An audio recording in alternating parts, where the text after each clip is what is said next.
Di hari berikutnya saat pulang ke rumah Cheng Yao kembali mendapati rumah yang sudah berantakan.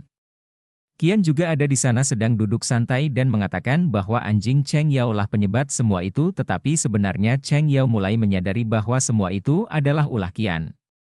Lalu Qian langsung masuk ke kamarnya karena terus saja disindir oleh Cheng Yao. Saat berada di kamar, Qian segera mengecek apakah saran yang diberikan para netizen sudah benar. Tak disangka Qian benar-benar salah mengikuti saran yang mereka berikan. Akhirnya Qian mengajak Cheng Yao untuk jogging bersama. Kali ini Cheng Yao merasa tidak sanggup dan kelelahan mengikuti Qian yang berlari terlalu jauh. Ternyata tujuan Qian mengajak Cheng Yao jogging agar suasana hati Cheng Yao membaik. Qian mulai terlihat sangat memperdulikan Cheng Yao. Mereka juga sama-sama melihat keindahan air mancur yang ada di sana. Keindahan suasana tersebut membuat Cheng Yao berterima kasih pada Qian karena Qian membuat perasaannya menjadi lebih baik. Cheng Yao juga terus memandangi Qian. Tak disangka pandangan Cheng Yao tersebut membuat Qian menjadi salah tingkah.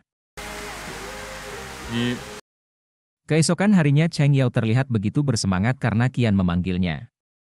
Ternyata Qian memberikan Cheng Yao sebuah kasus baru. Hal itu membuat Cheng Yao merasa sangat bahagia, namun ternyata kasus yang akan ditangani Cheng Yao adalah kasus perceraian Dongshan ayah Dongmin.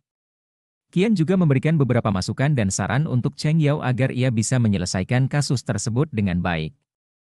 Di hari berikutnya Cheng Yao mulai mewawancari Dongshan, tetapi setelah mereka mengobrol Cheng Yao malah merasa ada sesuatu yang mengganjal dari perceraian Dongshan.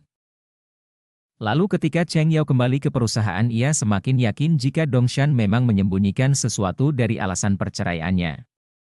Akhirnya Cheng Yao memutuskan untuk mencari tahu sendiri kebenaran yang sebenarnya terjadi. Kemudian ketika Cheng Yao berada di salah satu villa milik Dongshan, ia malah mendapati Dongshan yang sudah memiliki wanita lain, bahkan wanita itu sedang hamil. Kebenaran tersebut sempat membuat Cheng Yao terkejut sampai akhirnya Dongshan mengakui dan memberitahu hal yang sebenarnya agar Cheng Yao lebih mudah menangani kasus dirinya. Ternyata Dongshan ingin menceraikan istrinya sebab Mei sedang mengandung anak laki-laki dari Dongshan. Dongshan juga begitu bahagia hidup bersama Mei walaupun Cheng Yao merasa sangat tidak baik, tetapi Cheng Yao tetap terus melakukan sesuai dengan kemauan Dongshan karena bagaimanapun ia adalah pengacara Dongshan. Saat itu Cheng Yao langsung menemui Qian untuk memberitahukan yang baru saja ia dapatkan bahwa Dongshan ingin bercerai bukan karena ia sakit tapi karena ia mempunyai wanita simpanan dan sedang hamil. Mengetahui kerja keras dan hasil yang dilakukan Cheng Yao membuat Qian memujinya. Pujian tersebut sangat membahagiakan bagi Cheng Yao sampai membuat Cheng Yao menjadi sedikit malu. Di malam hari Qian pun pulang ke rumah, namun ia mendapatkan kabar bahwa kondisi di lingkungan itu sedang tidak baik sebab banyak orang yang menjadi korban pelecehan seksual. Mengetahui hal tersebut membuat Qian terlihat sangat mengkhawatirkan Cheng Yao sebab Cheng Yao belum pulang ke rumah, bahkan ponsel Cheng Yao juga tidak bisa dihubungi. Akhirnya Qian memutuskan untuk mencari keberadaan Cheng Yao, tetapi Qian terus saja meniatkan kebaikannya sebagai hubungan antara karyawan dan bos. Lalu Qian pun bergegas meminta bantuan beberapa orang untuk mencari Cheng Yao.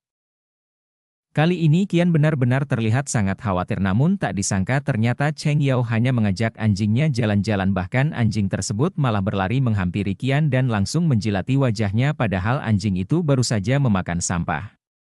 Rasa bau yang menempel di wajah Qian membuatnya menjadi sangat kesal, alhasil Cheng Yao harus bertanggung jawab untuk membersihkan wajah Qian. Situasi itu pun membuat mereka menjadi sedikit canggung, tapi akhirnya Cheng Yao menggoda Qian dan terlihat senang karena Qian tergesa-gesa dan merasa khawatir saat mencari dirinya.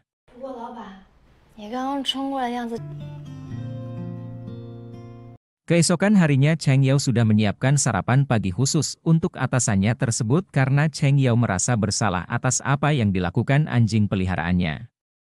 Cheng Yao juga ingin mentraktir Qian untuk makan bersama sebagai tanda permintaan maaf yang tulus dari Cheng Yao mewakili anjingnya, namun Qian malah terus saja meremehkan Cheng Yao sampai membuatnya merasa begitu kesal pada Qian. Di hari berikutnya Qian memberikan kabar buruk pada Cheng Yao jika Dongshan sudah meninggal dunia karena tragedi kecelakaan. Hal tersebut membuat kasus Dongshan otomatis terhenti dan tidak perlu dilanjutkan lagi. Qian juga langsung mengajak Cheng Yao untuk menghadiri acara pemakaman Dongshan. Kemudian sesampainya di acara pemakaman Dongshan, semua orang terlihat sangat berbela sungkawa atas kepergian Dongshan. Ternyata Dongshan adalah klien pertama Qian di saat tidak ada yang mempercayai kemampuan Qian namun Dongshan begitu mempercayainya. Hal itu membuat Qian sangat menghormati Dongshan. Lalu ketika acara pemakaman selesai istri Dongshan yang bernama Jiang mengajak Qian dan Cheng Yao untuk mengobrol. Kali ini Jiang memberitahukan bagaimana perjalanan hubungannya dengan Dongshan yang begitu sulit tetapi mereka berhasil melewati masa sulit itu. Jiang juga meminta agar Qian merahasiakan gugatan cerai yang dibuat oleh Dongshan. Permintaan tersebut langsung disetujui oleh Qian karena Qian memang selalu menjaga kerahasiaan kliennya. Setelah itu Qian dan Cheng Yao pulang bersama. Selama di perjalanan Cheng Yao mulai merasa jika Qian tidak terlalu menyukai Jiang. Ternyata Qian sudah memahami taktik yang Jiang lakukan bahwa sebenarnya Jiang mengetahui perselingkuhan Dongshan maka dari itu Jiang ingin segera mengkremasi Dongshan agar anak yang dikandung Mei tidak bisa dibuktikan sebagai anak Dongshan dan anak tersebut tidak akan mendapatkan harta warisan apapun. Memahami hal itu membuat Cheng Yao tidak menyangka sama sekali sebab Jiang begitu pintar menutupi semuanya. Di malam hari Cheng Yao sedang menikmati udara malam di balkon rumahnya. Sementara itu Qian masih sibuk bekerja di ruang tamu. Qian juga mengirimkan sebuah pesan pada Cheng Yao untuk menanyakan tentang tugas yang ia berikan, padahal sebenarnya Qian hanya ingin mengetahui kondisi Cheng Yao sebab Qian khawatir jika suasana hati Cheng Yao menjadi tidak baik namun Qian tetap saja menganggap semua kepeduliannya hanya sebatas hubungan antara karyawan dan bos. Lalu Qian pun menghampiri Cheng Yao. Kali ini mereka mengobrol bersama sampai membuat Cheng Yao kembali ceria bahkan Qian juga memberikan pujian untuk Cheng Yao. Keesokan harinya Qian baru saja pulang ke rumah namun ia malah mendapati anjing Cheng Yao yang sedang bermain di sofa. Hal itu membuat Qian terus berusaha membuat anjing tersebut tidak mendekatinya tetapi Qian malah melihat tatapan anjing itu yang menjadikan dirinya langsung mengingat tatapan mata Cheng Yao alhasil Qian pun memutuskan untuk menutup mata anjing tersebut. Tak berselang lama Cheng Yao juga ada di sana. Melihat kondisi anjingnya membuat Cheng Yao segera membawa anjing itu ke kamar. Kemudian Qian dan Cheng Yao makan bersama di sebuah restoran tetapi makanan yang ada di restoran itu sangatlah mahal. Awalnya Cheng Yao begitu keberatan untuk tetap makan di restoran tersebut namun mau tidak mau ia harus terus berada di sana karena Qian yang menginginkannya. Lalu sembari menunggu makanan datang mereka pun saling mengobrol bersama. Tak disangka mereka terlihat begitu bahagia sebab mereka menyukai sebuah game yang sama bahkan Qian juga tidak menyadari jika dirinya sangat ingin membuat Cheng Yao bahagia namun Cheng Yao hanya mengartikan hal itu sebagai bentuk kebaikan Qian.